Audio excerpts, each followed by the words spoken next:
Dengue एक viral illness है, malaria एक पैरासाइटिक इलनेस है। दोनों एकदम मुख्तलिफ किस्म के जरासीम हैं। They are not the same. दोनों का मच्छर के काटने से ही बीमारी फैलती है, बट जो मलेरिया का मच्छर होता है वो रात में काटता है। जो फीमेल एनोफिलीज मस्कीटो कहते हैं, उससे मलेरिया फैलता है। और जो डेंगू वायरस है वो एडीज इजिप्टी मस्कीटो से फैलता है। ये एडीज इजिप्टी मस्कीटो इस दिन में काटने वाले मच्छर होते हैं। मलेरिया के मच्छर रात में काटते हैं और डेंगू के मच्छर जो है दिन में काटने वाले होते हैं। ये डिफरेंस है कि मलेरिया पैरासाइटिक इन्फेक्शन है और डेंगू वायरल इन्फेक्शन है। मलेरिया से कंपेयर करते हुए डेंगू जो है ज़्यादा जल्दी डेवलप होता है। उसके सिम्टम्स डेंगू वायरस का इंक्यूबेशन पीरियड सिर्फ मैक्सिमम 1 हफ्ते तक का होता है, जहाँ कि मलेरिया का इंक्यूबेशन पीरियड 1 हफ्ते से लेके चंद हफ्तों तक और कभी-कभी महीनों तक भी हो सकता है। तो डेंगू में मच्छर के काटने के 1 हफ्ते के बाद बच्चे को बुखार स्टार्ट होता है। इसको कहते हैं primary dengue infection. Primary dengue infection मतलब जो डेंगू इन्फेक्शन ज़िंदगी में पहली बार होता है।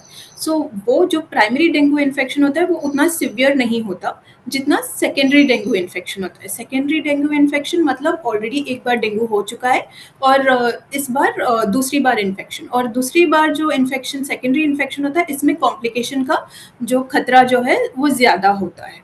तो प्राइमरी डेंगू इन्फेक्शन में मैक्सिमम आपको कुछ दिन का बुखार नज़र आएगा, कुछ थोड़ा-सा बहुत-सा बॉडी पे रैशेज़ नज़र आएँगे, मतलब बॉडी पे कुछ छींटे नज़र आ सकते हैं, थोड़ा-सा माइल्ड सी सर्दी, नज़ला ये सब हो सकता है।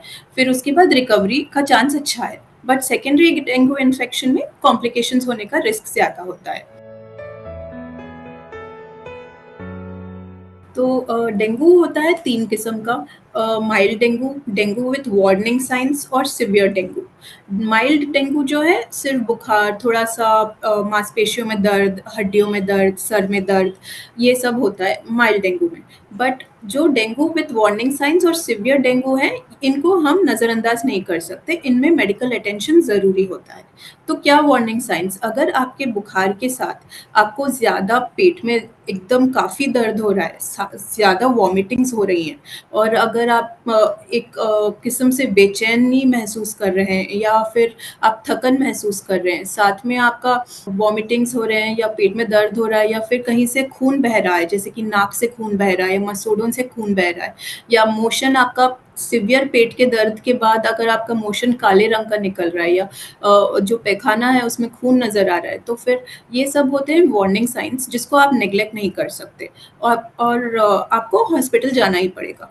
डेंगू में क्रिटिकल फेज़ में प्लेटलेट्स के ड्रॉप होने का रिस्क जो है ज़्यादा होता है। प्लेटलेट्स अगर इफ़ेक्ट होते हैं तो बॉडी में ब्लीडिंग या खून बहने का रिस्क बढ़ सकता है, और बीपी भी फॉल हो सकता है। तो अगर पेशेंट का बीपी फॉल होता है तो पेशेंट को बेचैनी होगी, थकन होगी, हाथ-पैर ठंडे हो जाएँगे, पेशाब नहीं आएगा। अगर आपको ये वार्निंग साइन्स नज़र आएँ जिसमें बीपी के फॉल होने के सिम्पटम्स नज़र आते हैं या फिर खून बहने के सिम्पटम्स नज़र आते हैं, तो आपको डेफ़िनेटली एडमिट करना पड़ता है। एंड सीवियर डेंगू जब ऑर्गन्स अफ़ेक्ट होना शुरू हो जाते हैं। जब डेंगू की वजह से डेंगू जब दिमाग को फैल जाता है तो फिट्स आते हैं, या डेंगू जब किडनी को फैल जाता है तो किडनी फ़ेल होने का चांस होता है, मतलब किडनी मतलब गुर्दे, एंड फिर दिल पे भी असर हो सकता है डेंगू का। ये सब ऑर्गन जब अफ़ेक्ट होते हैं तो this is severe dengue. Dengue का डायग्नोसिस मेनली तो आप सिम्पटम्स देखोगे, वार्निंग साइन्स देखोगे, पेरेंट्स को ये वार्निंग साइन्स पता होनी चाहिए। सेकंड, डेंगू के डायग्नोसिस में मोस्ट इम्पोर्टेंट है कंप्लीट ब्लड पिक्चर। डेंगू में प्लेटलेट और डब्ल्यूबीसी फॉल होते हैं। अनीमिया तो नहीं नज़र आता डेंगू में, बट प्लेटलेट काउंट यानी कि सफ़ेद खून गिरने का चांस होता है। डेंगू के कुछ डायग्नोस्टिक टेस्ट होते हैं जैसे कि एलाइज़ा। एलाइज़ा एक बहुत इम्पोर्टेंट टेस्ट है डेंगू को डायग्नोस करने के लिए। तो complete blood picture, dengue ELISA, NS1 IgM और फिर PCR। ये टेस्ट डेंगू के डायग्नोसिस के लिए अवेलेबल हैं। डेंगू में खास करके ये आपको याद रखना है कि जब बुखार होता है तो patient is not much in danger. So बुखार होता है फर्स्ट 3 से लेके 5 दिन तक। इस वक़्त बच्चे में ज़्यादा गंभीर लक्षण नहीं नज़र आएँगे। जब डेंगू में बुखार कम होना शुरू होता है, मतलब कि बुखार के चौथे दिन से नेक्स्ट 6th या 7th डे तक, 4 टू 7 डेज़ का जो बीच का पीरियड होता है, इसको क्रिटिकल फेज़ कहते हैं। इस वक़्त हमें ज़्यादा केयरफुल होना चाहिए। क्योंकि इस क्रिटिकल फेज़ में बीपी ड्रॉप होने का या प्लेटलेट काउंट कम होने का, ब्लीडिंग का रिस्क ज़्यादा होता है।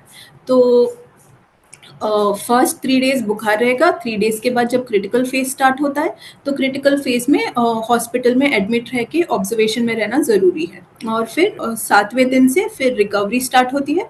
रिकवरी फेज़ में पेशेंट का बीपी नॉर्मल होने लगता है, प्लेटलेट काउंट नॉर्मल वापस से नॉर्मल होने लगता है। तो आपको क्रिटिकल फेज़ और रिकवरी फेज़ में हॉस्पिटल में एडमिट रहने की ज़रूरत है। डिपेंड करता है कि किस हद तक पेशेंट कॉम्प्लिकेशंस में गया है।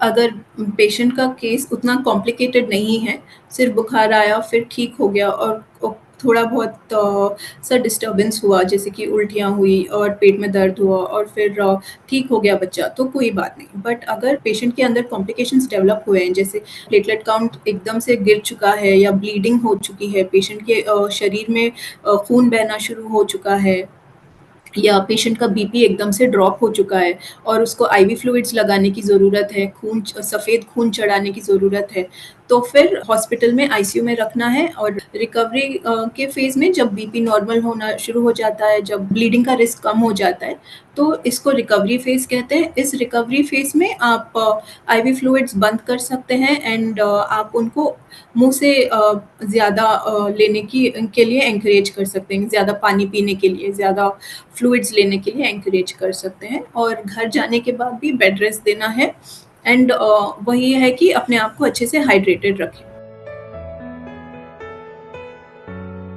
सिवियर डेंगू जिसमें ऑर्गन्स अफेक्ट हो सकते हैं, जैसे कि अगर डेंगू की बीमारी दिमाग तक फैल जाए और पेशेंट को फिट्स या कोमा हो जाए, या अगर फिर दिल पे असर कर जाए, तो मायोकार्डाइटिस, डेंगू मायोकार्डाइटिस कहते हैं। अगर हार्ट फेलियर डेवलप हो जाए पेशेंट में, या फिर अगर गुर्दे अफेक्ट हो जाए और पेशाब आना बंद हो जाए, ये सब एकदम सिवियर कॉम्प्लिकेशंस है।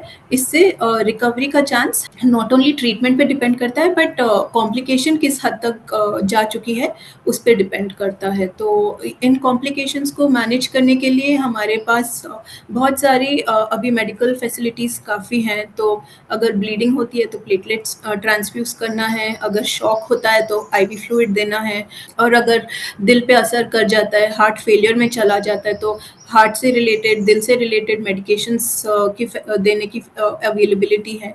तो प्रॉपर आईसीयू केयर और proper management has a very important role in dengue management.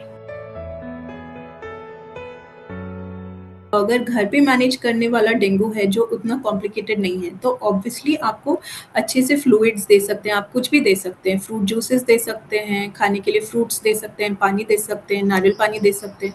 उसमें कुछ गलत तो नहीं है, बट मगर अगर पेशेंट में कुछ वार्निंग साइंस नज़र आती हैं या बच्चा सीवियर डेंगू की तरफ जा रहा है, तो आप घर पे बैठ के इंतज़ार नहीं कर सकते। तो ऑब्वियसली आपको हॉस्पिटल लाना है, प्रॉपर चेकअप करवाना है एंड सही ट्रीटमेंट लेना है, क्योंकि एक बार क्रिटिकल फेज़ में बच्चा चला गया और प्लेटलेट एकदम से ड्रॉप हो गया और कहीं इंटरनल ब्लीडिंग हो गई या अंदर बॉडी में खून बहना शुरू हो गया या बीपी ड्रॉप हो गया बच्चे का, तो आप घर पे बिल्कुल नहीं मैनेज कर सकते हैं।